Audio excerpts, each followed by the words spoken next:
Aqui no Porta Aberta a gente vai trocar ideia, informar, dar risada e abrir as portas pro diferente. Com Lucas Romano e Priscila Oliva. Sempre com um convidado novo e um tema de fritar o cérebro.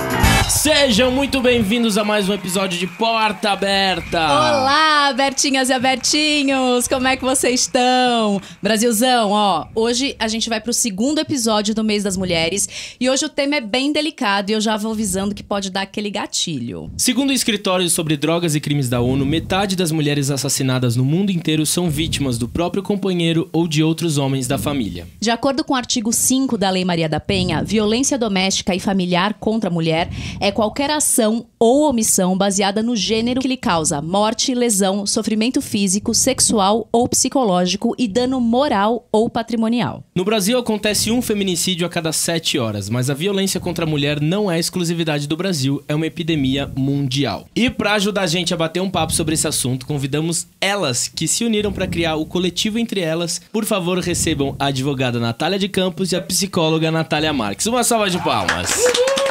Bem-vindas, meninas! Sejam muito bem-vindas. Poxa, muito obrigada. Obrigada. Se apresentem, falem um pouquinho de vocês antes da gente continuar no tema. Primeiro, agradecer o convite, muito obrigada. É sempre muito prazer poder falar e dividir essas informações. Eu sou a Natália de Campos, sou advogada criminalista e também atuo na área de família. E é engraçado que sempre que eu falo isso, as pessoas já falam família e criminal, mas tem a ver? E eu penso, poxa, a gente tá falando de violência de gênero o tempo inteiro. E como você começa citando, é exatamente isso. É dentro de casa que a gente debate essa violência. Então, eu sou formada em Direito, me especializo em Direito de Família e Direito Criminal. E tenho feito parte desse projeto do Entre Elas, que a ideia é levar a informação para o máximo de mulheres e homens interessados nesse assunto. Vocês estavam justamente hoje fazendo esse trabalho, né? Estávamos. A gente agora... É a 4ª vez hoje que a gente vai falar sobre isso. A gente falou com 3 turmas do colégio, para 13, 14, 15 anos. Um colégio da periferia de São Paulo, da Zona Norte. E agora a gente tá aqui para bater esse papo com vocês. Outra Nath. Outra Nath. Obrigada pelo convite, é um prazer. Eu sou a Natália, sou psicóloga clínica, também sou psicóloga da área da saúde, faço mestrado em psicologia da saúde, estudo principalmente os temas de violência sexual e outras violências também, né? A gente tá nesse projeto do Entre Elas, a gente tá fazendo rodas de conversa, né? Palestra, a gente tem um canal no YouTube também, depois a gente fala um pouquinho mais. E é isso, estamos aqui, a gente adora falar sobre esse tema. Eba!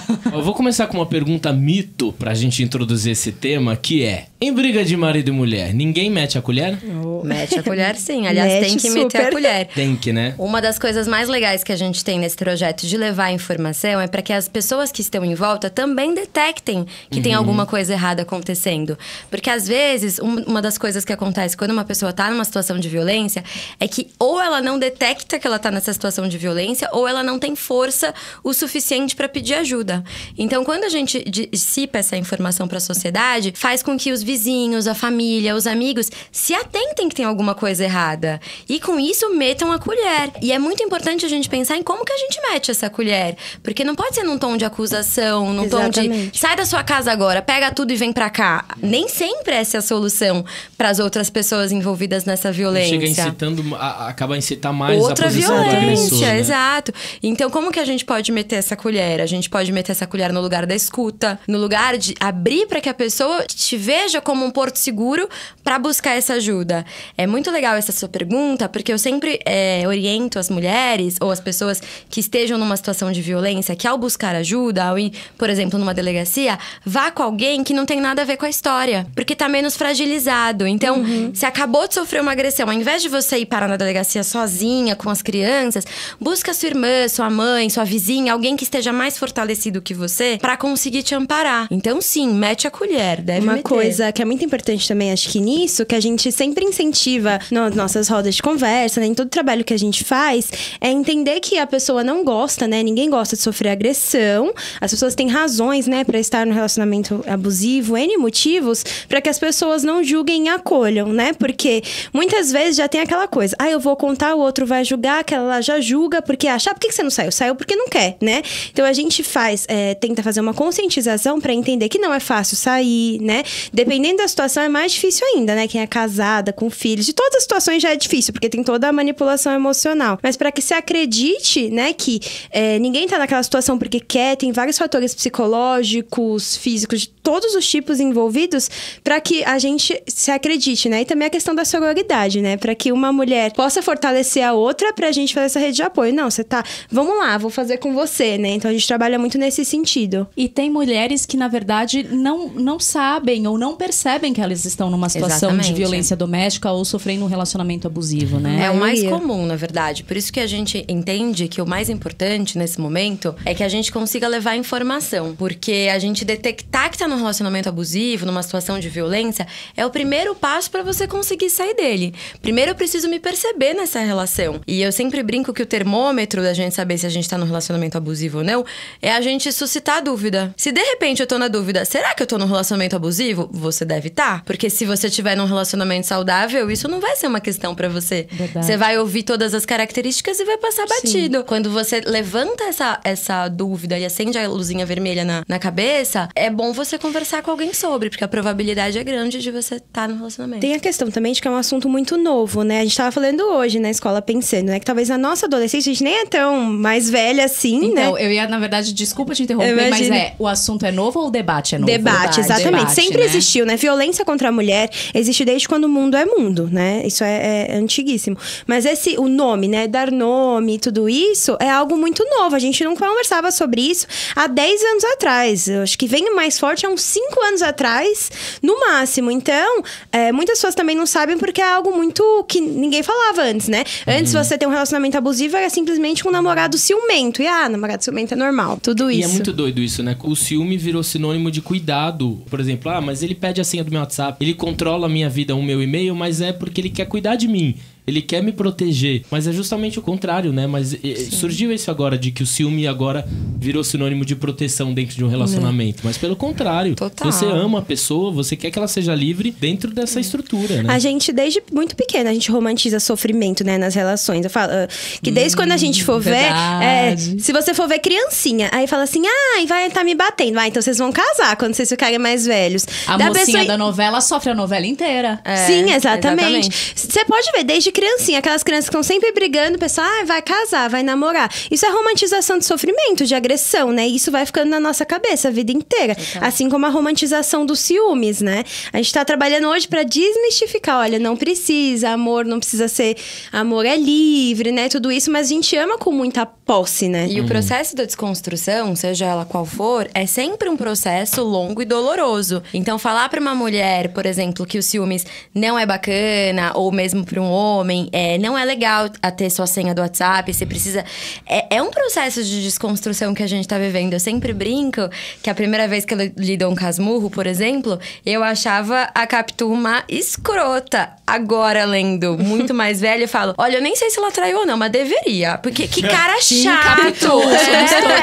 Meu Deus, como esse dentinho é chato! É muito doido. É muito louco isso. Então, essa romantização dos ciúmes, ela acontece por várias questões, inclusive ligada à insegurança da mulher. Total. Porque Autoestima. o próprio homem e a sociedade cria esse ambiente de histeria, né? De competição, né, também, feminina. E acaba se tornando um aprisionamento dessa relação, né? Porque, Total. mas eu também não posso dar motivo, então é melhor eu não dar motivo. E essas atitudes desse cara podem, mais pra frente, gerar esse comportamento agressivo. Vai É gerar. assim que começa. Ele começa com certeza. A sempre gente fala assim, que ele vai sempre gerar. tem que tomar cuidado, assim, os relacionamentos tem muitos. Todo mundo já presenciou alguém que tem um relacionamento que a pessoa fica sempre tensa. Ela não desgruda do celular, porque o namorado vai mandar mensagem, se ele não responder, ele vai ficar bravo. Tá no lugar e parece no outro tempo todo. Esses dias mesmo, lembrei agora que eu tava num show, eu tava vendo, assim, tipo, a menina super nervosa e o namorado mandava uma mensagem. Ela não tava curtindo o show e falava pra amiga. E falava pra amiga do lado, e brigando com o namorado pelo celular. E ligava, eu falei, gente, que coisa triste, né? E quando a gente super normaliza esse tipo de coisa,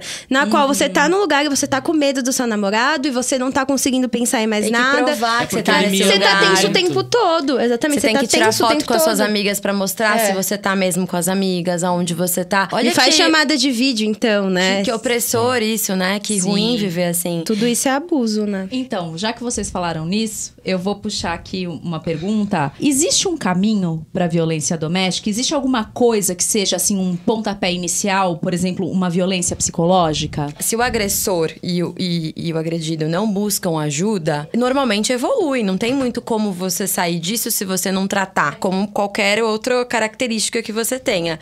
Então, se o agressor não detecta, porque isso é muito legal, porque vale para os dois lados essa dica. Essa luzinha que acende, você fala, estou num relacionamento abusivo, sou abusado, pode acender pro abusador também. Do tipo, olha, eu sou essa pessoa que tô reproduzindo essa agressão. Então, se acender isso, o que ele tem que fazer? Procurar uma ajuda para que essa cadeia de violência se encerre. Qual é o pontapé inicial para essa violência? Começa com atos muito sutis. Então, começa com um xingamento, com um desequilíbrio. O primeiro soco nunca é na cara. O primeiro soco pode ser na mesa, na parede, pode ser em outros objetos. Uma jogada de comida na Uma cara. jogada. A violência, ela é gradativa. O primeiro xingamento nunca é o mais ofensivo. Começa te deslegitimando. A sua autoestima vai ficando tão baixa, tão baixa, tão baixa, que quando se torna o soco na cara, você já tá na dúvida se tá certo ou não. Você já tá tão esvaziada, né? Quando vem agressão física, às vezes você já tá tão esvaziada que aquela agressão, todas as agressões já doeram tanto que aquela você considera até que dói menos do que a psicológica. Tem muitas pessoas que falam isso. A pior coisa foi quando ele me xingou. Doeu muito mais do que um soco, na né? frente dos filhos, Sim, né? tudo isso. Na mulher dói muito. Ele me humilha na frente dos meus filhos. Eu até prefiro que ele me bata quando a gente tá sozinho, mas eu não gosto que ele me humilhe na frente dos meus filhos. Então, imagina o quanto de violência essa mulher já sofreu pra ela comparar uma agressão com a outra e falar qual ela prefere. É muito triste. Tem uma agressão que é muito no comecinho. Não sei se vocês já ouviram falar, que chama nagging. Já ouviram falar? Não. Nagging? Nagging? Tem vários nomes, né? Todos em inglês, a maioria, né? Tinha até que ter umas traduções, alguns já estão vindo, né? Mas o nagging é como se fosse uma agressão que você pode ver no comecinho, que pode acontecer depois também. Quando é um elogio disfarçado de crítica.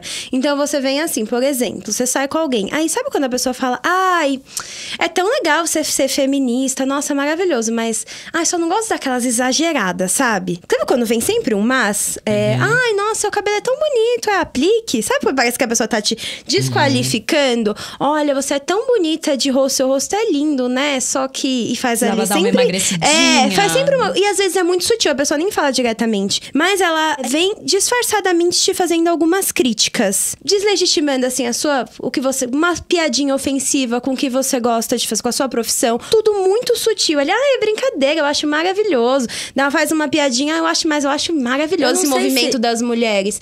E aí, você pode ir percebendo no começo. Tem esses filtros, você já sente falar, não sei não. Às vezes isso acontece no primeiro, segundo encontro, você já pode ir ficando atenta. Não sei não, né? Ele tá desqualificando uma coisa que é importante. Você pode me responder se entra nesse lugar. Quando você sai com um cara e a pessoa fala assim, nossa, eu admiro muito sua luta, seu projeto é lindo, mas, pô, a gente tá num churrasco, pode dar uma relaxada agora, né? Isso também entra. Nesse lugar de, tipo... Faz essa piadinha. Isso mas é acontece maravilhoso. muito, assim. Os caras acham lindo sua luta, acham lindo sua movimentação, mas não tão de perto. Porque o seu discurso é bonito quando ele é terceirizado, né? Provavelmente vai ser essa pessoa que faz isso que depois começa a criticar suas conquistas, né? Que é uma coisa muito importante. Então, você tá trabalhando, você tá crescendo, você vai compartilhar, a pessoa, é legal, mas...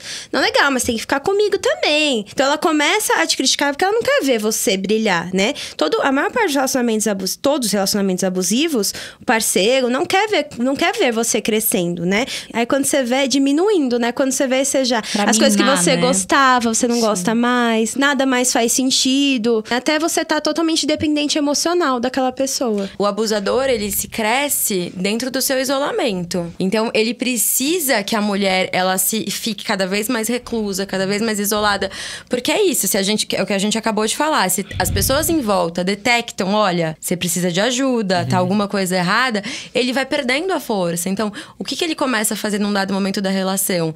Ele começa a colocar em pauta todos os amigos, o trabalho, a família. Chega uma hora que você fala, poxa, ninguém é legal, só o cara, sabe? E aí ele vai te isolando de todas as suas referências. Ele vai te isolando de todos os seus alicerces. E de repente você fala, poxa, não tenho mais ninguém. É só ele mesmo. E esse é o objetivo, né, do abusador.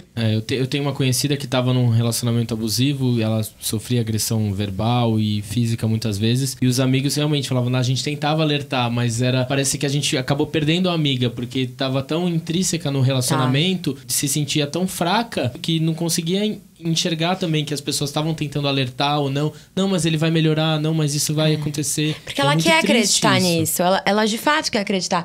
E por isso que a gente, no papel de amigo, no papel de professor, no papel de quem a pessoa vai buscar ajuda, a gente tem que tomar muito cuidado como a gente oferece essa ajuda. Porque não pode ser uma ajuda radical, do tipo, olha, eu acho que seu relacionamento abusivo é melhor você terminar.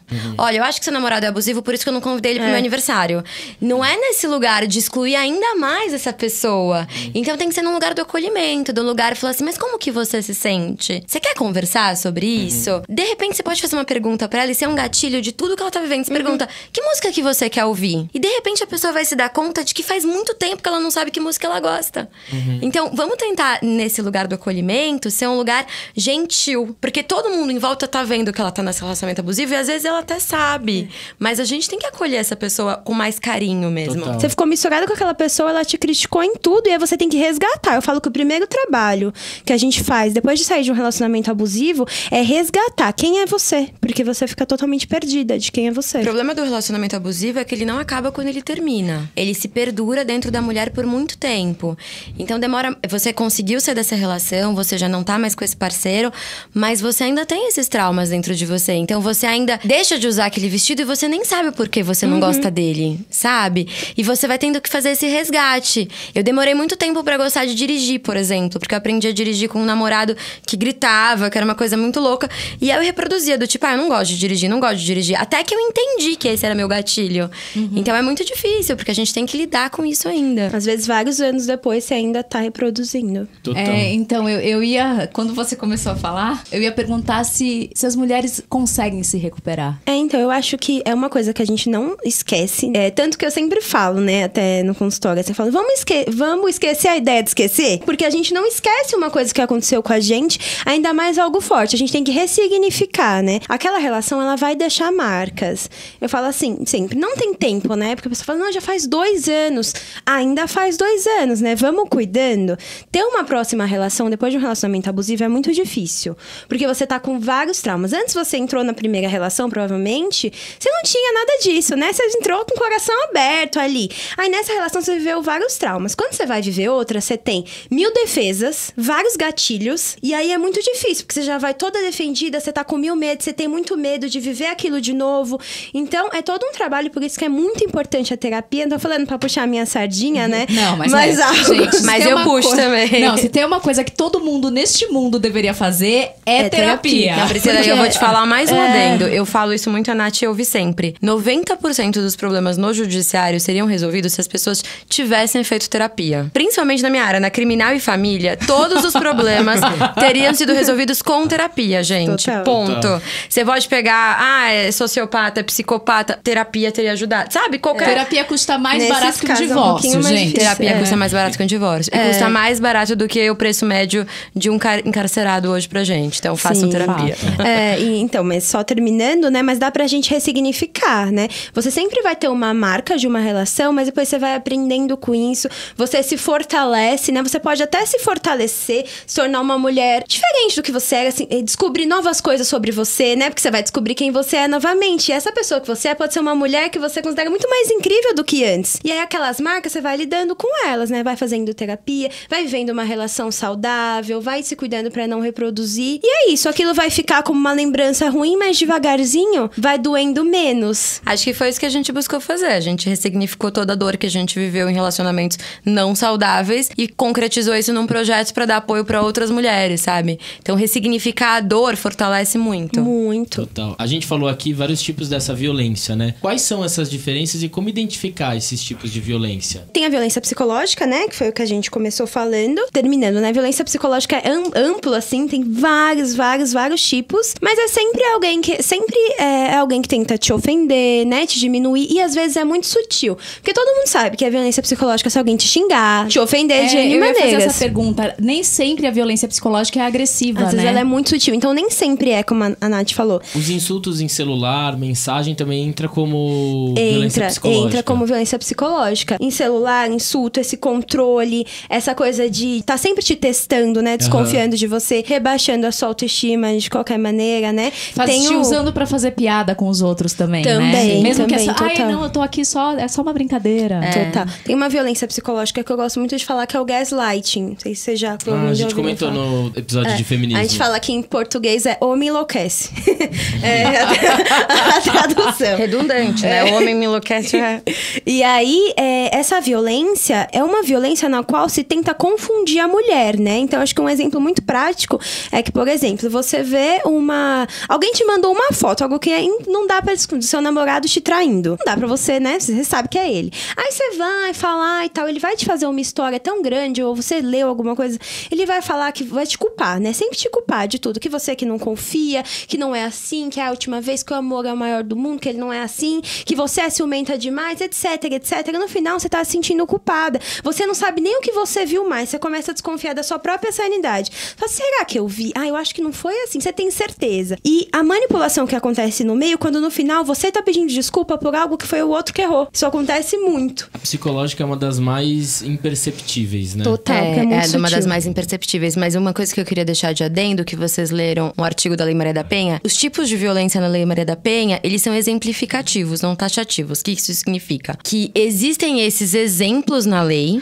mas pode ser incluso outros tipos de violência. Por exemplo, agora a gente tem o caso do stalker, que pode ser caracterizado como uma violência doméstica, dependendo. Interessante. Então, assim, existem esses exemplos, eles estão na lei, mas isso não quer dizer que outros tipos de agressões não sejam tipificadas também. Entendi. A gente tem também a violência sexual, né? Que é o que a gente já sabe, né? Do estupro, mas a gente tem muito aquela ideia ainda do estupro de um desconhecido, né? A gente tem a violência sexual também nas relações mesmo, né? Seu namorado, marido, seja o que for, que força a relação sexual de qualquer maneira, né? Seja te manipulando psicologicamente, fazendo com que você tenha a relação sem querer, como prova de amor, né?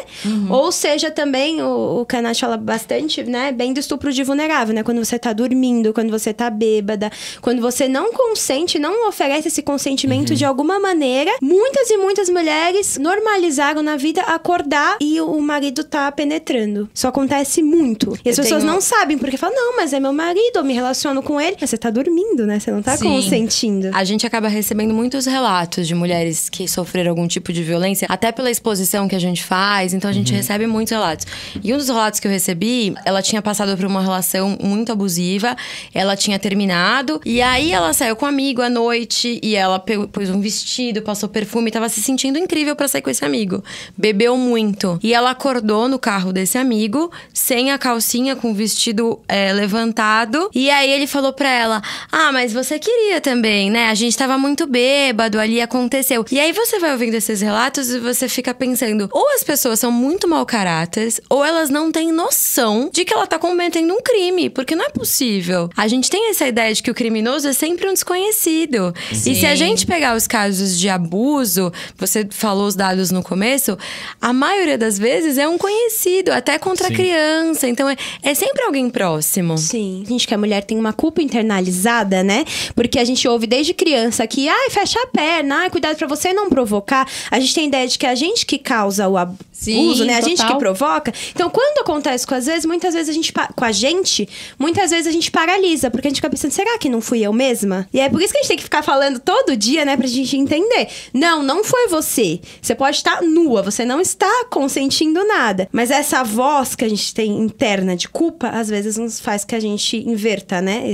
Tem um tipo de violência que é muito comum e a gente pensa sempre numa classe dominante quando a gente fala dela, mas não é o caso. Que é a violência patrimonial. Tem vários tipos de se enquadrar na violência patrimonial, mas basicamente o cara, ele pega os cartões de crédito, o dinheiro dessa mulher, documento, enfim, e com isso ele manipula pra que ela não saia da relação. E a gente pensa em cartão de crédito, dinheiro, a gente sempre pensa numa classe média, alguma coisa.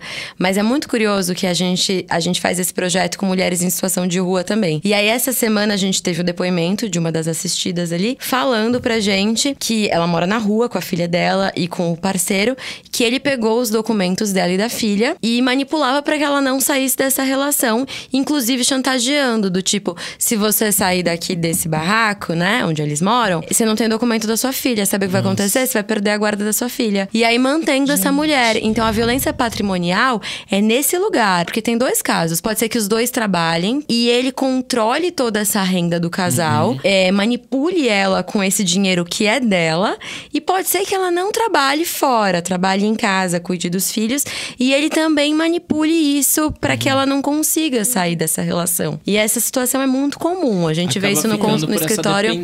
Essa dependência financeira. Por isso que, mais uma vez, eu vou reafirmar. Antes de você meter o dedo na cara e falando, sai dessa relação, vamos pensar em contextos para que essa mulher saia.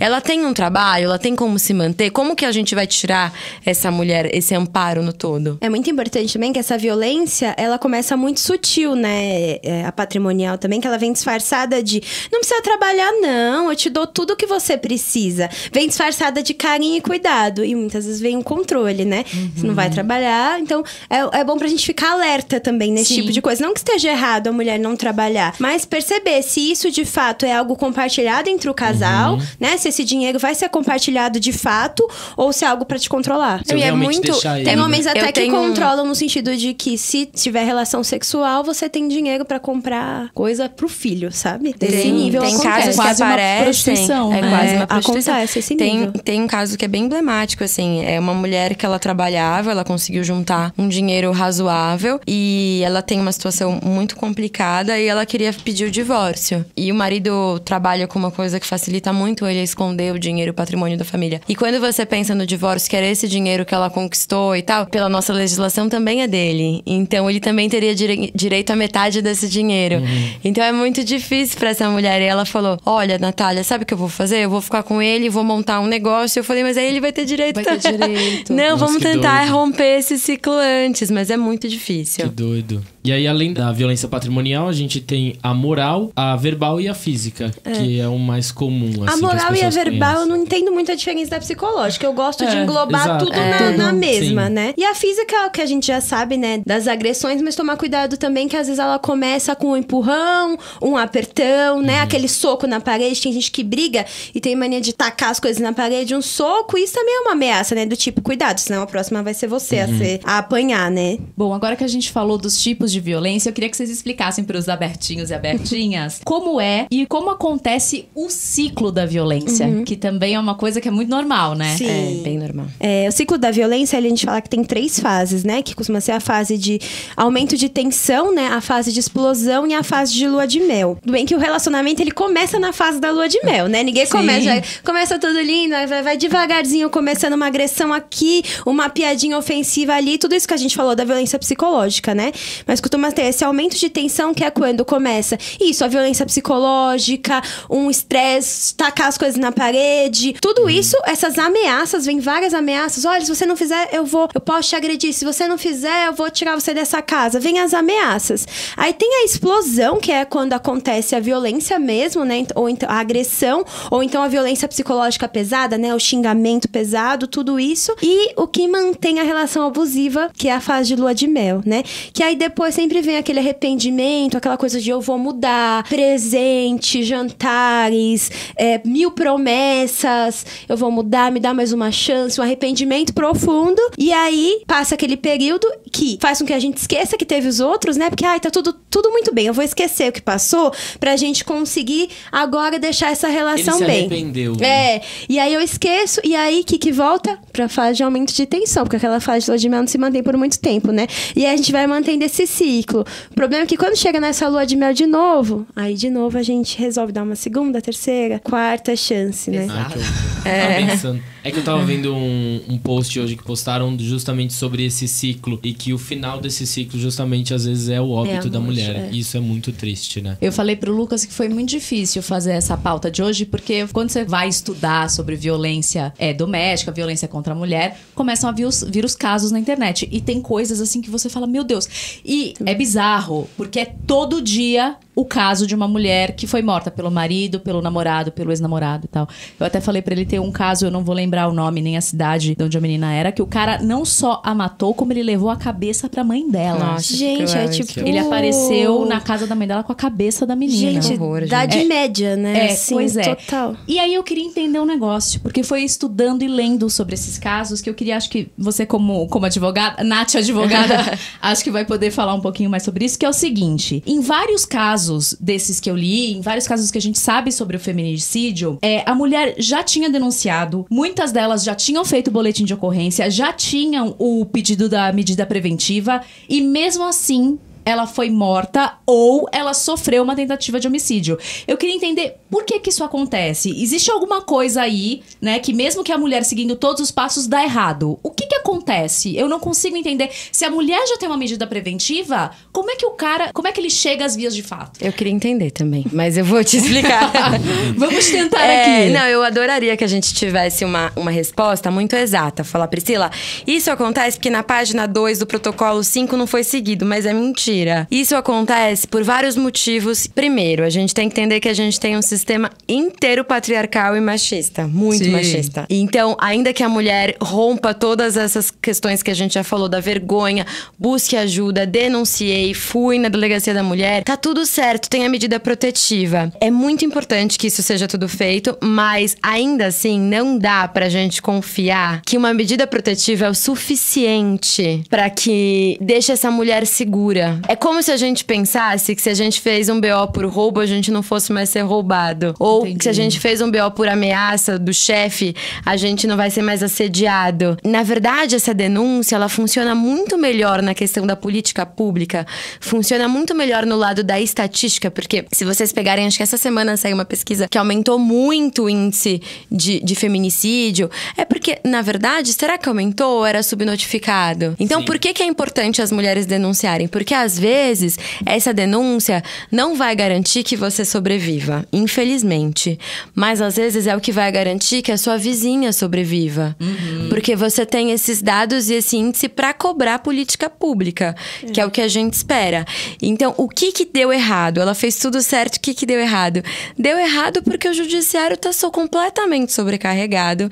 A Polícia Civil hoje no estado de São Paulo não tem verba o suficiente para dar conta dessa demanda, a verdade é essa. A Polícia Militar tá sendo, que deveria acabar na minha opinião, me desculpem, tá sendo muito mal utilizada, sempre prendendo os supostos traficantes com 100 gramas de maconha e não consegue chegar nesse outro lugar, porque a Polícia Militar precisa mostrar esse serviço para a sociedade. E aí atua nessas esferas que não vai fazer diferença nenhuma. E como já cantava Chorão, os bandidos de verdade estão em Brasília, tudo solto, né? É muito importante, Priscila. É uma pergunta que é recorrente, essa do se vale a pena denunciar, o porquê que eu vou denunciar. Porque eu vou me expor, eu vou na delegacia, eu vou me expor. E o porquê que é importante denunciar, então? Porque a gente trabalha com dados. Tanto o Ministério Público, a Defensoria Pública, os próprios políticos para criarem uma lei, para fazerem valer uma lei, a gente precisa de dados. Então, cada vez que uma mulher rompe todas essas agressões e passa por mais uma agressão que vai ser a do Estado, ela consegue virar uma estatística, literalmente. E a gente consegue mensurar. Um dia desses, a gente estava nesse núcleo que a gente vai para falar com as mulheres em situação de rua, e uma assistente social deu um relato muito bonito. Ela falou, olha, a minha vizinha, ela denunciou o marido na Lei Maria da Penha, né, que a gente fala assim popular, e começou a passar a ronda metropolitana lá na rua. E aí eu falei pro meu marido, você fica esperto que eu te denuncio também. Então olha como é importante isso, essa notificação pra gente saber onde que o problema tá. E a gente só tem a Lei Maria da Penha porque ela ficou 19 anos, né, lutando. Então é importante, até em títulos de pesquisa também, né, que a gente sabe que é super subnotificado, mas a gente tem pra falar, não, mulher não sofre agressão assim. Não, a cada 2 minutos uma mulher é vítima de violência física ou verbal. E a gente tá com medo do coronavírus. Não, inclusive você falou essa questão da Lei Maria da Penha. Esse ano são 14 anos, vai fazer 14 anos da Lei Maria da Penha. Eu tava lendo e vendo umas entrevistas da Maria da Penha, e eu tenho uma coisa que eu acredito muito, que as pessoas vêm na Terra pra ter uma missão. Maria da Penha é uma biofarmacêutica cearense, mãe de 3 filhas e avó. Ela foi agredida várias vezes pelo marido, e enquanto ela dormia, ela levou um tiro disparado por ele e ela ficou paraplégica. E isso aí ela em 83. Isso, né? em 83, e ela lutou muito pela causa. Hoje tem a Lei Maria da Penha e hoje ela trabalha pela causa, Gente, essa mulher Iluminada. veio pra ajudar outras mulheres. E aí a gente tava falando, né, da questão da lei, que ela não é perfeita, como nenhuma lei, ainda mais se tratando desse assunto, mas a Lei Maria da Penha, ela é considerada pela ONU uma das 3 mais avançadas do mundo. Eu ia te falar isso, Priscila. A gente tem sempre esse sentimento de vira-lata, de falar não é tão bom, não é tão bom. Mas olha que curioso, né? Em Portugal, por exemplo, que a gente sempre gosta de essa coisa de colônia, de falar de Portugal. Se Porque uma é na mulher. Europa. Exato. Exato, essa síndrome de colônia mesmo. Se uma mulher toma um tiro na calçada de casa, não é enquadrado como violência doméstica. Olha que maluquice, Não é? né? Nossa. Porque tem que ser dentro de... Bem piada de Sim. português, assim, tem que ser dentro de casa. Então, é uma lei, além de ser um pontapé, né, da gente começar a falar sobre... Antes dessa lei, a gente, quanto jurista, ficava de mãos muito atadas. Porque você chegava lá, fazia a denúncia, o cara pagava uma cesta básica e saía. Não, gente, Mas é mesmo bizarro. se comprovar que você tem um vínculo com essa pessoa que te atirou ou fez alguma coisa, ainda assim não era enquadrado dentro da lei. Não era enquadrado, não tinha lei. E Pra a mulher você é que ser- tinha que levar a intimação pro Pro cara. pra A você mulher ser que apanhou. enquadrado em algum crime, seja ele qual for, precisa existir a lei. Claro. Não existia. Então, todo mundo achava um absurdo, mas não tinha onde enquadrar. E aí, um dos artigos dessa lei justamente não pode ser enquadrado no juizado especial criminal. Então, não é nunca vai ser um crime de menor potencial ofensivo, que é a Lei 9.099. Então, não pode essa história de cesta básica, disso, aquilo.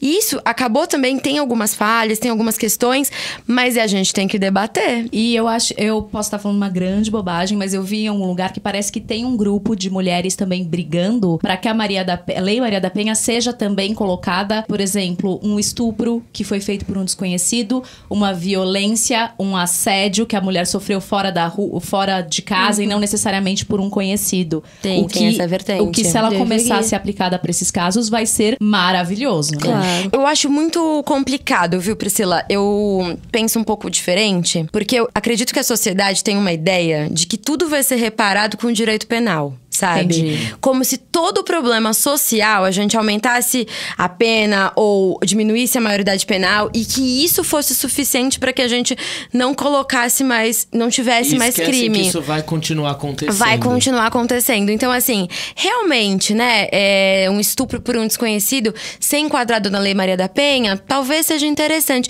Mas eu fico pensando, onde a gente vai colocar todas essas pessoas?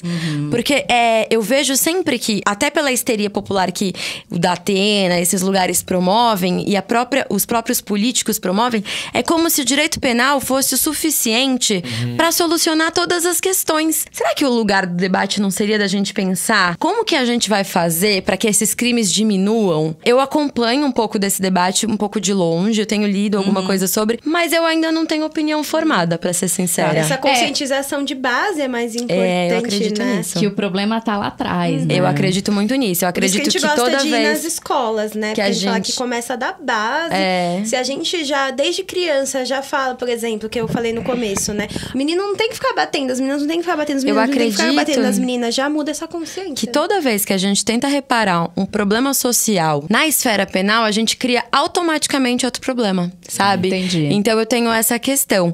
E também acredito que se a gente tentar resolver isso no Estado democrático de direito, o jeito de a gente conseguir é trabalho de base. E é isso que a gente procura com o projeto também. Primeiro, a gente começou com a ideia de dialogar com a mulher. Até que a gente entendeu que a gente tem que dialogar com o homem também. Porque essa é a questão. A violência, ela é sempre quase sempre uma reprodução. Então, a vida inteira, esse cara, ele viu a mãe apanhando, ele apanhou, ele teve essa vivência de violência. E essa mulher também viu a mãe apanhando, a avó, ela apanhou. Como que você chega nela agora e fala, você não pode apanhar porque isso não é amor? Se a vida inteira ela associou isso com amor. As crianças que vivenciam um relacionamento dentro de casa agressivo, o menino que tá dentro dessa família, ele tem a potencialidade de ser 3 vezes mais um agressor. Total. E a menina 3 vezes mais uma possível vítima dentro desse tipo de relação agressiva, Porque né? psicologicamente a gente internaliza, né? Exato. A gente internaliza. Fala que o amor, ele é modulado dentro da gente muito cedo, né? Então, desde criancinha. Às vezes, na terapia, a gente vai cuidar de traumas que aconteceram quando a gente tinha 2 anos de idade. Às vezes, a gente tem uma atitude hoje que a gente tá repetindo e não entende por quê, saindo de uma relação abusiva e encontrando outro parceiro com só outra cara, né? Mas às vezes, passando e passando. Dizem que se você não vai fazer terapia, seu ex vai aparecer no corpo de outra pessoa, né? Ai, eu Muito vi, bom. eu vi, é Porque maravilhoso. é isso, é a repetição que a gente tem, né? De achar que tá fazendo uma coisa diferente, mas ter algo inconscientemente dentro da gente que tá levando a gente pro mesmo lugar. Porque são esses padrões, né? Porque às vezes se eu vejo a minha mãe apanhando, meu pai batendo, e esses são os meus maiores heróis, que a criança, os pais são tudo, né? Eu vou olhar e falar, então é assim, né? O papel do homem é esse, Isso é o uma papel relação. da mulher é esse, então beleza, né? E eu reproduzo. Se eu não quebro esse ciclo, eu vou reproduzir, meu filho vai reproduzir, o filho do meu filho vai reproduzir. Por isso que é tão importante o trabalho que vocês estão fazendo de ir nas escolas e fazer essas crianças enxergarem que realmente isso não é normal. Não, e as crianças, elas trazem relatos. Esses dias eu fiz um trabalho numa escola que eu dei um papel pra cada e pedi pra elas que elas contassem uma situação de violência. Sem falar o que era violência. Alguma Se coisa que elas... aconteceu ou não. Não importa, X. que ela presenciou na rua, em casa. Qualquer situação de violência. E aí a gente foi, conversei. No final eu falei, agora que a gente já falou de vários tipos de violência, eu quero que vocês escrevam algum tipo de violência que vocês sofreram, diferente do primeiro que vocês escreveram. E aí eles me entregaram esses papéis anônimos e tal. Quando eu cheguei em casa, eram umas 30, 40 crianças. Eu comecei a ler os papéis. Uma escola com recorte de classe, uma escola classe média alta, né? E aí eu fiquei indignada. Eu falei, gente, o que esses adolescentes estão vivendo? Como que a gente espera que eles não reproduzam essa violência? Eram relatos muito pesados. Eu até entrei em contato com a coordenação e falei, olha, eu acho que é legal vocês tomarem uma providência em relação. Claro. Tiveram relatos muito pesados. E eu recebi de retorno assim, a gente sabe, mas os pais não querem saber. Então é muito difícil. complicado. Essas crianças estão abandonadas. Pelo Estatuto da Criança e do Adolescente, a gente sempre acha que a criança é um problema do pai e da mãe. Só que a criança é um problema social. Então a gente precisa lidar com as nossas crianças. Sim. A gente sabe que a violência doméstica não escolhe cor, credo, classe social. A gente sabe, obviamente, que as mulheres em situações periféricas, muitas vezes as mulheres negras acabam sofrendo mais isso, acabam sofrendo, inclusive, a gente sabe que uma mulher negra com filhos, ela tem menos possibilidade de trabalho, quando ela tem trabalho, ela ganha menos e tal. Mas eu queria entender uma coisa, vocês acham que essa violência doméstica, ela é mais velada nas altas classes? Não consigo dizer se sim ou não. Mas eu acho que são recortes diferentes, né? Do tipo, muitas vezes uma preocupação familiar de manter... Uma aparência? Uma coisa assim, de um lugar da família, né? De que não se pode falar, de uma tradicional vergonha. família brasileira, Isso, de uma né? vergonha. Eu acho que nesse lugar acontece, assim, do tipo, não, esse divórcio vai causar um rebuliço na rebuliço família, e não, isso sim. vai nos prejudicar. Eu acho que nesse sentido, sim. Mas elas são violências tão que vêm de lugares... acontecem em todos os nossos lugares, mas são bem diferentes, né? Eu vou falar, eu não sei estatisticamente, eu não sei qual é esse dado, mas pela minha experiência nos dois lugares, né? Eu já estagiei numa ONG que atendia o excedente da Defensoria Pública, então a gente pegava situações de baixíssima renda, assim, zero. Também, agora, vivência no escritório, que tem esse recorte maior de classe e tal. Não acho que seja mais velado. Eu acredito que as mulheres estão, sim, se posicionando. Não acho que seja mais velado. Eu acho que, na verdade, elas não precisam se expor tanto, sabe? Entendi. Porque você Pode tem um ser. recorte Tem de suporte. classe, de repente você decide se separar e você não precisa falar o porquê. Você simplesmente vai chegar no seu advogado e vai falar, eu quero divórcio.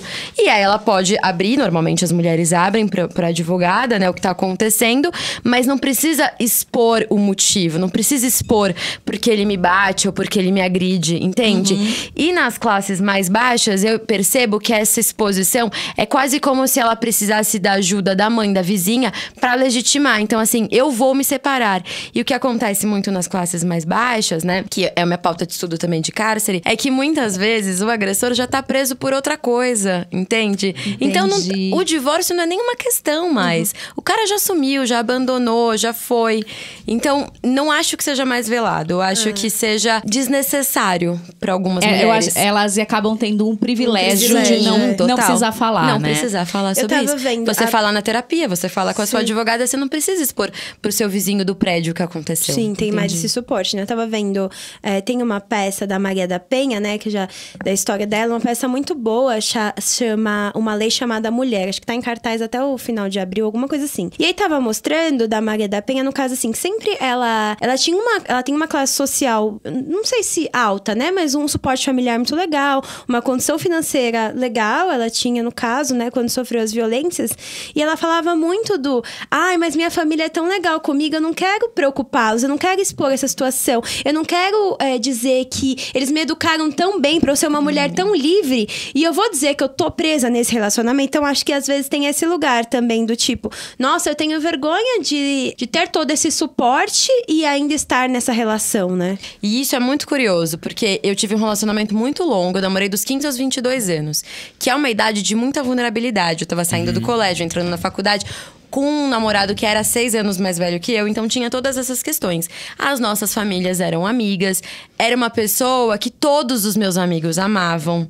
A gente cresceu junto, então a gente tinha muito amigo em comum, muito essa troca. E aí, depois de muito tempo que a gente terminou, que eu comecei a detectar que ele tinha atitudes muito abusivas, e isso é muito legal eu falar, porque é uma pessoa que eu tenho um enorme carinho. Não acho que ele é um cara assim, nossa, que cara escroto, machista. Eu acho que ele reproduziu e talvez... agora a gente tá falando disso. Então, da mesma forma que eu não sabia que eu tava sofrendo uma violência, eu prefiro acreditar que ele também não sabia que ele tava reproduzindo essa violência. Que ele tava reproduzindo. Eu prefiro acreditar nisso. Então, os amigos, as pessoas que estavam próximas, quando eu contava as coisas que eu tava passando e tal, as pessoas falavam assim, nossa, eu não acredito que eu estava passando tudo isso. E aí eu falava assim, lembra aquele Réveillon que a gente passou em tal lugar? Que eu fui pra casa e eu falei que eu tava cansada? Era mentira. Eu tava assim, assado. E as pessoas falavam, como é que eu não notei isso, sabe? E a gente se culpa, é muito comum. Muito. Então, vamos ficar atentos, sabe? Eu acho que o lugar dessa discussão é muito bom por isso, pra gente perceber os detalhes. O que não tá sendo dito. De novo, replica esse mito aí que é briga de marido e mulher, namorada, ninguém mete a colher. Meter a colher, às vezes, é simplesmente você sentar e conversar. Eu tô sentindo que não... tem alguma coisa estranha. Vamos tá falar rolando, sobre né? isso. Total, tem um filme que eu gosto muito, que é A Vantagem de Ser Invisível. Não sei se vocês assistiram. Ai, não vi. É linda. Tem uma citação, eu não sei se é literal assim, mas ele fala, a gente aceita o amor que acredita merecer. Então, é mais ou menos isso. Se a vida inteira a gente é muito amado, muito querido, a gente tem essa autoestima nesse lugar, de repente vai acender o alerta do tipo, esse amor não é pra mim, ponto. O relacionamento abusivo, só como que a gente previne isso de acontecer, né? Como que trata depois? É totalmente alinhado com o trabalho da autoestima. Muitas vezes a gente fica nas relações abusivas também porque a gente já vem de um lugar de desvalor que a sociedade coloca pra gente, né? Do tipo... E que às vezes tá dentro da nossa casa, né? Sim. De, você não vai encontrar ninguém gorda desse jeito, você não vai encontrar ninguém. Vem toda de uma pressão estética, de uma gordofobia que a gente sofre às vezes a vida inteira. Tudo isso às vezes é tanto tempo, tão questionado o tempo todo que você cresce com a sua autoestima tão ali fragilizada que você começa a acreditar, não, ninguém vai querer ficar com uma pessoa assim, né? Nai, Que eu sabe sou que é uma aqui. coisa que eu sempre falo também, que é legal a gente pontuar? Que relacionamento abusivo não é catapora. A gente não pega só uma vez, sabe?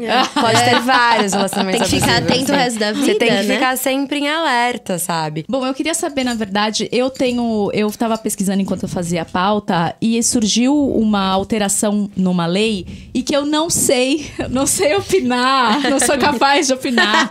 Eu queria saber o que vocês acham, que pensam, enfim. A alteração da lei 13.931, que ela torna, na verdade, obrigatória a denúncia à polícia em até 24 horas pelos hospitais ao atender uma mulher com vítima de violência doméstica, mesmo que haja apenas indícios da violência e sem que aquela mulher expresse o que aconteceu e se ela quer denunciar. Vocês acham que isso pode atrapalhar uma mulher? Porque, na verdade, o SUS acaba sendo uma grande porta de entrada Sim. para essas mulheres, né? Porque aí elas vão para as assistentes sociais e tal e começam esse caminho. Vocês acham que com isso, com essa lei, as mulheres podem deixar de ir aos hospitais para ser atendidas por medo de denunciarem por elas? Sim, tenho certeza, na verdade. Essa lei é uma alteração nova, é uma alteração de dezembro. Se eu não me engano, vai começar a valer agora. Essa alteração não foi boa para as mulheres no geral, porque eu entendo que o SUS seja essa porta. O SUS tem um projeto lindo, um projeto importantíssimo. Mas o que vai acontecer na prática? Que é o que a gente vê. As mulheres têm muito medo de denunciar os parceiros. Seja o medo real do tipo, vai rolar uma represália. Seja o medo do, eu não tenho certeza se é isso que eu quero mesmo, sabe? E o que vai acabar acontecendo pela minha vivência nessa prática de direito de família e de violência? Elas vão acabar morrendo dentro de casa sem pedir ajuda. Eu vejo isso muito claramente, assim. Eu não concordo com essa alteração.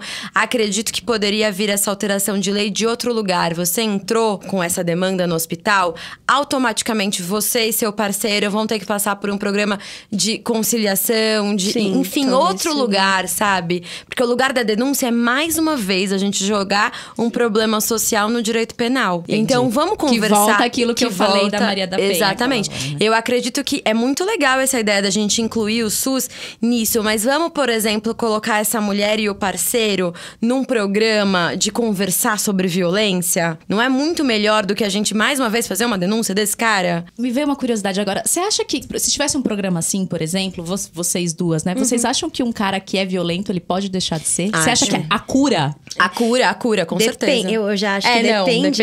porque Porque depende ele é se a gente violento, estiver. né? E depende se a gente estiver falando de um psicopata, Sim, né? No é. caso. Que aí é um- Depende do perfil, né? Existem muitos homens que são abusadores, que eles também não sabem, que é isso que a gente falou um pouco antes, né? Que eles não sabem que eles estão sendo abusadores, que eles estão reproduzindo um padrão que ele viu da fama, enfim, todo esse padrão Acho que assim, machista. ó, a cura se ele for só machista. É. Agora, se ele tiver algum distúrbio psicológico, aí que é tem outro lugar. muitos parceiros abusivos que são personalidades perversas e personalidades psicopatas, né? E aí é muito difícil a gente falar dessa cura, né? Tudo isso, dessa mudança, porque muitas vezes tem uma ausência de culpa ali que dificulta a pessoa de ressignificar toda essa relação. É, o moço que você deu o exemplo que decapitou a menina, isso já psicopata, é não, coisa de não, é uma isso aí psicopatia. é um atitude de negócio- psicopatia, né?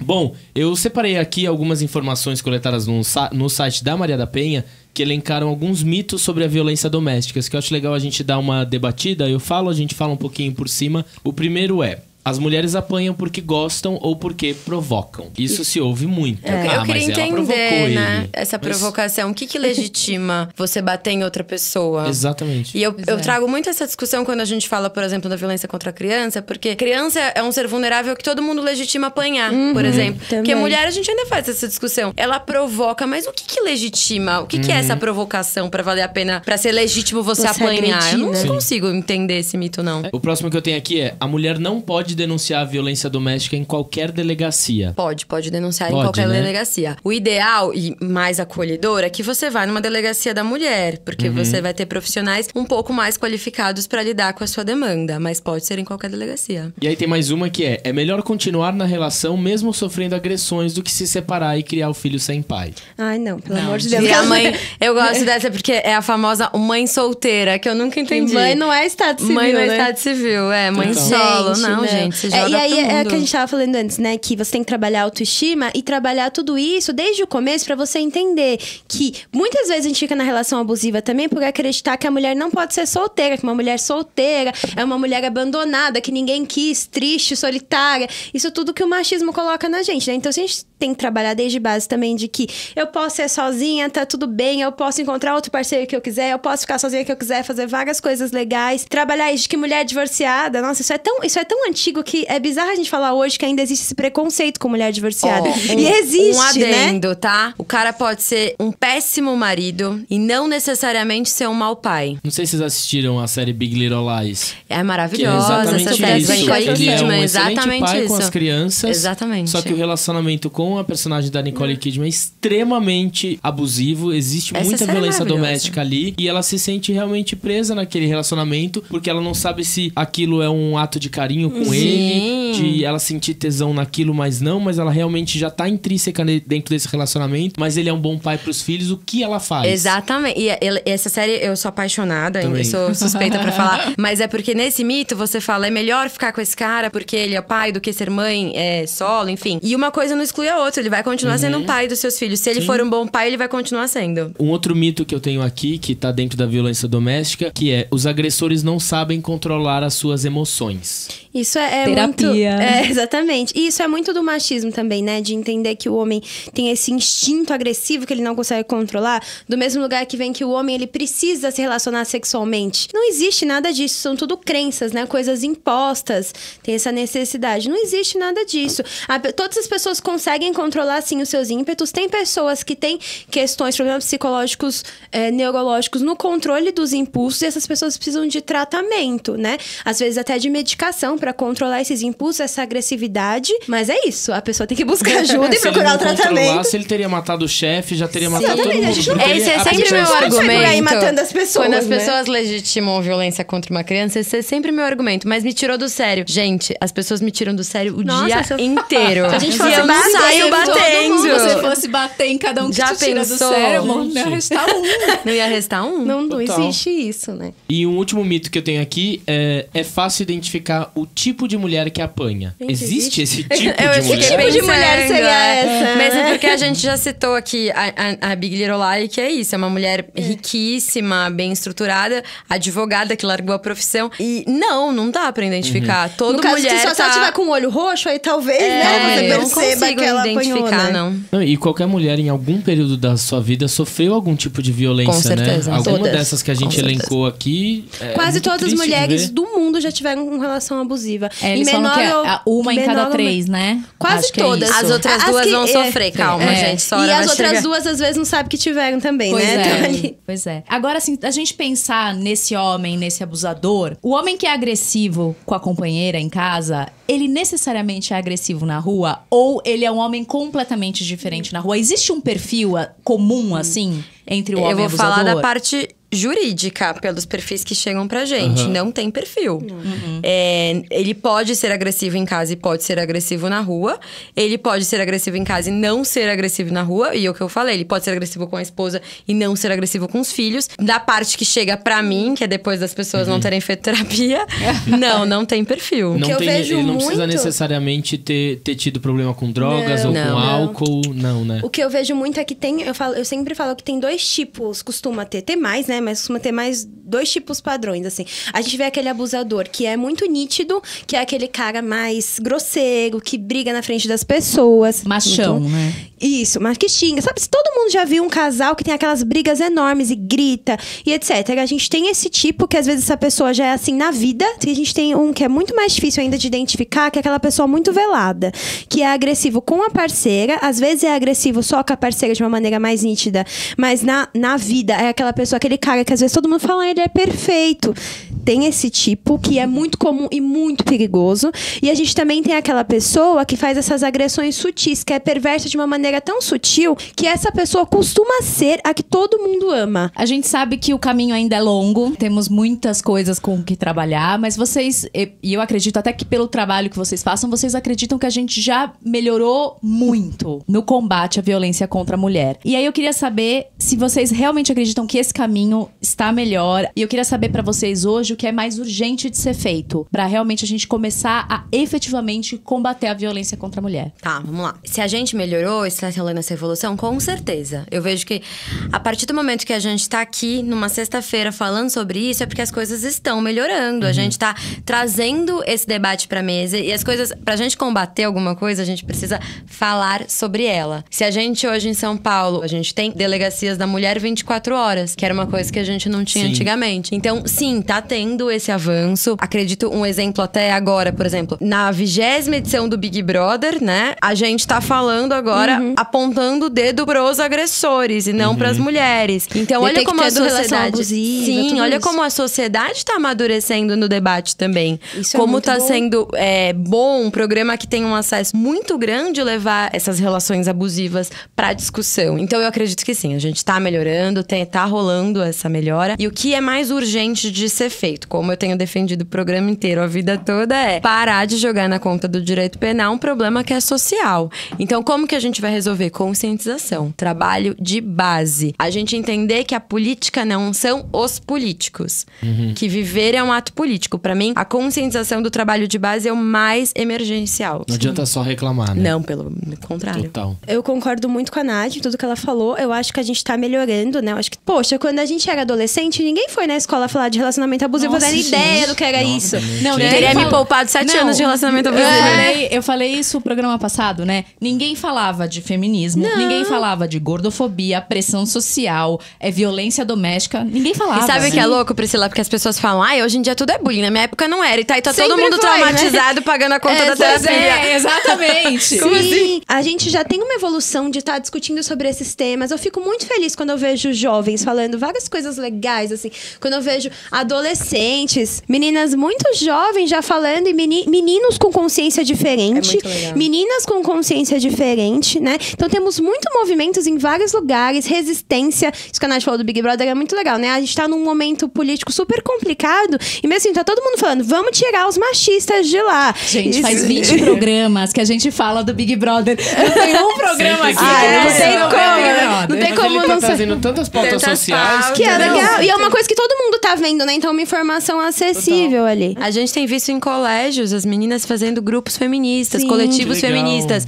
Tem um dos colégios que eu vou que você entra no banheiro e o espelho tá com várias frases do toma cuidado pra sua versão não tá distorcida. Ai, que Então legal. olha isso no colégio, que coisa mais linda, né? Cuidando. Se eu tivesse tido isso no colégio, talvez eu tivesse Exatamente. poupado alguns dinheiros Não de tem terapia. transtorno alimentar, Pois é. né? Tudo isso. Somos duas. Então eu vejo isso, eu vejo que o mais importante pra mim no momento, concordo total, a gente fala todo dia, né? Que é o conhecimento, que é a informação, a gente informar desde a base. Eu acho que é muito importante, assim, desde a infância, você ir educando o que é amor, o que não é amor, o que é agressão, o que não é agressão. Queria falar também aqui uma coisa que eu sempre gosto de falar, que o pessoal fala, não tenho dinheiro pra pagar terapia. Às vezes a gente pode abrir mão de algumas coisas, né? Pra investir na nossa saúde mental, que a gente também não tem uma educação de investimento em saúde mental, mas às vezes a gente não tem dinheiro mesmo pra pagar terapia, né? E tem muitos lugares, principalmente as universidades, que oferecem atendimento psicológico gratuito. Toda universidade que tem o curso de psicologia tem uma clínica escola. Então a gente pode procurar institutos que têm curso de psicanálise. Legal, não sabia. Acho que é uma informação importante, né, pra gente ir alastrando. Tem vários institutos que têm cursos de psicologia, cursos de psicanálise, e eles oferecem atendimento a preço social para as pessoas procurarem, né? E pode ser acessível pra todo mundo. A gente tá construindo agora a sociedade que a gente quer ter daqui pra frente. Então é muito importante, a gente não vai mudar de um dia pro outro. A gente tá num processo de mudança. Sim, completamente. Bom, é o seguinte, a gente tem um quadro aqui no nosso podcast onde a gente abre a porta pra alguém ou alguma situação e depois a gente fecha essa porta. Nath, então pra quem você abre a sua porta? Eu abro minha porta assim, escancaro minha porta, deixo ela sem jeito de fechar de novo pro Drauzio Varela, Ai, que é um cara que eu, assim, ó... Maravilhoso. Eu sou apaixonada pelo trabalho dele, eu estudo cárcere, né? Então, pra mim, o trabalho dele é incrível. Dentre muitas coisas que ele fala uma coisa que, pra mim, é um paradoxo e sempre buga minha cabeça. Porque ele fala que o único lugar na sociedade em que a mulher é livre é dentro da cadeia. E nessa semana que teve toda essa polêmica do abraço do Drauzio Varela, eu entendo esse lugar e eu me sinto acolhida por ter pessoas nesse lugar que eu divido, que é o cárcere, com esse cara. Ele é incrível. Eu abro minha porta com certeza. Não, e assim, irônico, né? Um abraço numa mulher trans na cadeia do Drauzio Varela causa uma repercussão, mas uma foto com o goleiro Bruno Tudo bem, é tudo maravilhoso. bem. E eu até questionei isso, assim, eu fico meio curiosa. O que as pessoas esperam? Que diferença faz? Se a pessoa já tá condenada e presa, o que a sociedade espera? Quer mais? Qual é o grau de punição que essa sociedade quer dar pra essa mulher? A Angela Davis fala uma coisa que eu gosto muito, que ela fala: os muros das prisões são altos, não pra que eles não fujam, mas pra que a sociedade não enxergue o que acontece lá dentro. E a sociedade tava enxergando a solidão de uma mulher trans na cadeia, e eu falei, sou um pouco pessimista nesse lado, porque é a minha rotina. Falei, gente, tem alguma coisa muito errada. E começaram a movimentação de vamos recolher coisas pra levar. Eu falei, recolhem? Tô toda semana no presídio, façam isso. Então, eu abro a porta sempre que eu puder pro Drauzio Varela, porque ele tem um projeto Arrasou. de vida que é lindo. Arrasou. Arrasou. Pri, pra quem você abre a sua porta? Bom, eu vou ficar dentro do tema, quer dizer, mais ou menos, né? Essa semana eu vou abrir a porta pra Ering. Que, da mesma forma que aquela vez eu abri a porta pra Etna, que tirou a palavra criado mudo, né, do catálogo dela, a Ering tirou o Tomara que Caia. E realmente eu nunca tinha também pensado nunca tinha analisado nisso. quando eu vi. E você fala, Tomara que Caia, mas eu não quero que caia. Quem é que quer que caia, né? É muito machista. Por exemplo, aqui, né, nós somos em 3 mulheres. Quantas vezes a gente já foi se arrumar que a gente vai fechar e a gente não tem como fechar uma roupa sozinha? Verdade. Muitas vezes. Então, quer dizer, uma mulher que mora mora sozinha, às Eu, vezes por exemplo. vai fechar um vestido como? Eu costumo tocar na minha vizinha da frente. Pois Obrigada, é. dona Alba, por todas as vezes que você fechou meu vestido.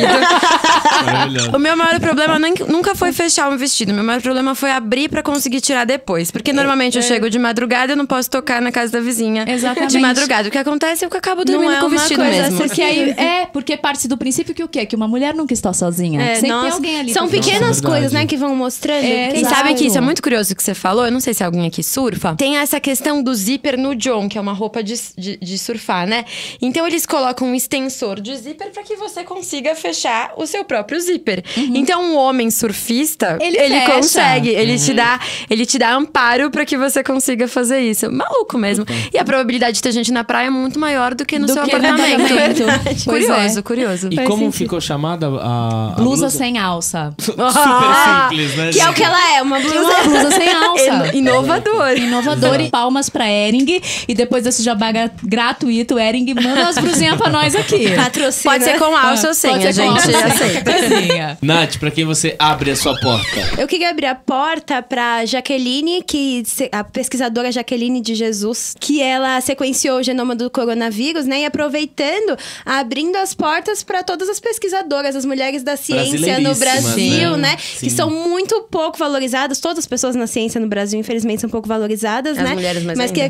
que tem que crescer essa presença incrível. feminina na ciência, né? Então, Arrasou. maravilhosas. Bom, eu vou abrir minha porta para o Coletivo Feminista Sexualidade e Saúde, que é uma organização não governamental que optou por uma abordagem diferente na tentativa de quebrar esse ciclo da violência contra a mulher, que é reeducar os homens. Então eles atendem pessoas de diferentes profissões e graus de escolaridade que têm em comum um histórico de agressões físicas e psicológicas contra a mulher. Eles se reúnem em Pinheiros, na zona oeste de São Paulo. Então normalmente são realizados 16 encontros semanais. No começo os homens se apresentam, eles contam suas histórias, claro que muitos chegam contra a vontade ou vão lá já com um discurso de ódio.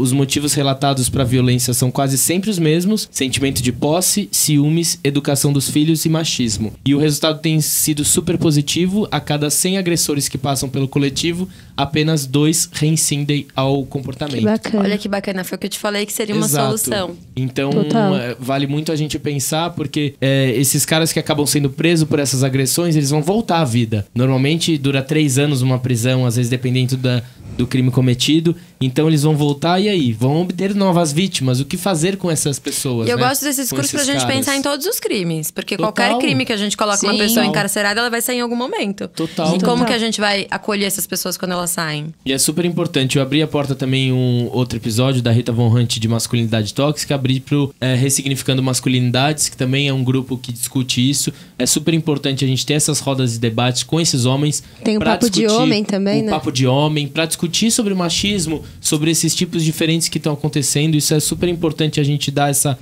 desestruturalizada desse comportamento patriarcal que a gente vive na nossa sociedade. Com certeza. Bom, agora que a gente abriu a porta, a gente fecha a porta também. Priscila, pra quem você fecha sua porta? Bom, a minha fechada de porta hoje vai ser a sugestão de um abertinho. Ah, é? Gente, eu amo quando eles mandam coisa pra Muito gente. legal. Que aí a gente Diga. fecha a porta, abre a porta, eles mandam. E aí o Paulo Mendes me mandou essa semana. Um beijo, Paulo. A minha fechada de porta vai ser pro Romeu Zema, governador de Minas Gerais, pelo Partido Novo, que ele fez no lançamento de um programa de combate à violência doméstica, ele declarou, né, que é preciso combater essa questão, cuidar dessas mulheres que estão dentro desse contexto e que a gente tem que controlar isso que a gente poderia chamar meio de que instinto natural do ser humano. Que a gente Natural até de falou quê? que era um mito, né? De bater na mulher. Ele naturalíssimo. que legal. Dentro da sociedade que ele prega, deve ser natural mesmo. Gente, então a minha, eu vou passar um super bonder aí. Falar, querido, você é de um partido que se diz novo, abra a sua cabeça, né? Total. Nath, pra quem você fecha sua porta? É muito difícil, eu fiquei pensando. É difícil não cair no óbvio, né? E vou cair. Não tem problema. Eu fecho a porta pro Ronaldinho Gaúcho, porque eu tô muito intrigada com essa história. Um dos rostos, acredito, mais populares do mundo. Do mundo. Sim. Como que ele pensou em entrar em outro país com um documento falso e ele achou que ninguém ia perceber? Tô curiosa, queria mais Não detalhes, é. assim. A gente Ronaldinho, podia chamar manda um ele inbox. aqui. A gente chama ele aqui e pergunta. Ronaldinho, responde meu direct, por favor, do que tá tá acontecendo? Estamos curiosos. Porque, eu fiquei muito confusa com essa história. Até em primeiro momento falaram que ele tava sem passaporte, depois eu li na Folha que ele já estava com o passaporte. E do Paraguai você não precisa entrar com o passaporte. Não entendi o que aconteceu. E eu tô tão confusa que eu vou fechar a porta pra ele. Se um dia você descobrir, você me conta. Eu conto, gente, eu prometo. Me sigam nas redes sociais pra acompanhar essa minha aflição. Tô brincando. Nath, pra quem você fecha a sua porta? Ai, gente, é difícil, né? São tantas pessoas. Eu vou fechar pra uma pessoa que eu fecho por tudo, todos os dias, que é o Trump, né? Por N razões. Eu falei do coronavírus ontem, eu vou falar de novo, acho que tá na minha cabeça, né? Porque Inclusive, ele nem... eu acho que ele está com coronavírus, não quer fazer o exame, porque ele Ele sabe não que tá. testou, é um presidente colocando as pessoas em risco, não dando esse exemplo, né, do cuidado e por todo o machismo, que tudo, né, enfim. A gente Trump, podia, né? podia fechar a porta dele e colocar um muro em volta. Já. Essa Não é precisamos falar nada Mas a gente pode sobre colocar uma isso. outra pessoa lá dentro com ele? Podemos, devemos. Podemos, né? Tem um cara que gosta muito dele, eu adorar dividir esse momento. Bom, eu vou fechar minha porta pra todas as pessoas que uma vez na vida já pensaram: mas ela mereceu. Ai, total. Nenhuma mulher merece ser espancada, ser violentada. Esse machismo estrutural, ele tem que acabar. Realmente, briga e porrada não resolve nada. A gente vê que isso acaba gerando mais pessoas com esse instinto agressivo. Então, hoje a minha porta é fechada aí pra esses tipos de comentários extremamente violentos. Ótimo. Bom, pessoal, pra finalizar aqui, vale lembrar que se você, mulher, está vivendo algo parecido ou presenciou alguma amiga, familiar que está passando por algum tipo de violência, ou seja, a denúncia pode ser feita por qualquer pessoa, não apenas a vítima. Os casos de agressão contra mulheres podem ser denunciados pelo telefone 180, que é a Central de Atendimento à Mulher em Situação de Violência, é um serviço gratuito, 24 horas e que preserva o anonimato. Então, se você ligar, ninguém vai saber quem é você, portanto, não precisa ter medo. A Central também tem o objetivo de orientar mulheres sobre seus direitos e encaminhá-las para outros serviços se necessário. E tem uma outra coisa, Brasilzão, que a violência, ela não se restringe só na ação não, tá? Quem se omite também pode ser responsabilizado pela lei. Ser conivente, fingir que não viu ou se omitir diante de uma agressão também é considerado uma forma de praticar violência, tá? Coibir, punir e erradicar todas as formas de violência, elas devem ser preceitos fundamentais de um país que preza por uma sociedade justa e igualitária entre mulheres e homens. É preciso quebrar o ciclo da violência, oferecendo instrumentos e serviços para que as mulheres tenham formas de empoderamento econômico e tenham a opção de sair dele. Meninas, gostaríamos de agradecer muito a presença de vocês. Foi um muito bate-papo obrigada. muito gostoso. É super importante o trabalho que vocês estão fazendo. Parabéns de verdade. Aceitaram esse Obrigada. convite. Gente, muito obrigada pelo convite. Foi uma honra. A gente tá nessa função aí a semana toda, o mês todo, gravando, fazendo, filmando. Obrigada, Letícia, pela indicação. Obrigada, Letícia, pela Barros. indicação. Foi muito importante. É muito importante pra gente ocupar o máximo de espaço possível, levando a informação, levando o debate, fazendo com que suscite essa discussão. Ouça, gostou do que ouviu, acha que tem uma amiga. Isso é uma forma de ajuda. Manda pra ela o podcast, fala, dá uma ouvida, vê o que você acha. Porque às vezes a gente terceiriza essa informação, fica um pouco mais fácil também. Total. Bom, vou deixar meu contato, então. A gente ia perguntar onde ia as falar. pessoas podem encontrar vocês. Tá, as pessoas podem me encontrar nos bares da esquina. Tô brincando. Tô brincando. Ali na esquininha do Pinheiros. Ali onde tem uma cerveja gelada gostosa, tô brincando. Vocês podem encontrar a gente no YouTube com o Coletivo Entre Elas. E, tem bastante vídeo já.